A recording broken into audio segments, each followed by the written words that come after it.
the Holy Mountain virtually abandons comforting plot design and travels into being absolute film. The story is shown almost entirely through visuals, and the audio comes into play as an extension, if not an even greater abstraction to the bizarre and raw motion pictures. Upon viewing, you are battered and seduced with beautifully and yet disturbing collages of sequences that seemingly don't fit together. In fact, the sequences are so bizarre that my first inclination was to run to some old coverage of the film to figure out the metaphors and meanings. The theme of Holy Mountain is one of a spiritual journey, but not your usual path taken. While in some case this might be a point of criticism, I couldn't help but be entirely pulled into the mind of the filmmaker's vision. Filmmakers at the time had the freedom to make art through cinema. Jodorowsky took advantage of this by filling every moment with symbolism.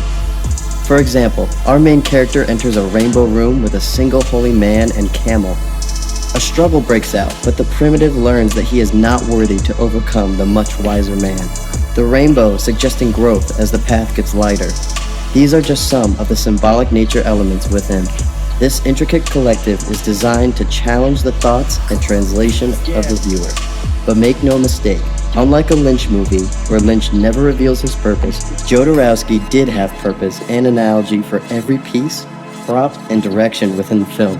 There is still dialogue in the feature, but like the music and sounds, they are to expand the visuals, not forcibly dictate exposition. Most of the oratory comes from the Alchemist, who is gathering the plans together to attain immortality by scaling the Holy Mountain. That's about all the plot detail one needs to know going into this. It can't be said enough that this is a movie about the spectacle and artistry of film.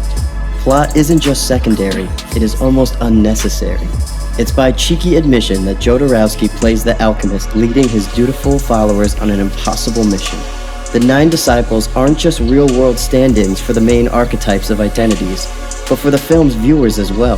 The glory of film is that dead, organic matter is brought back to life by silical illumination.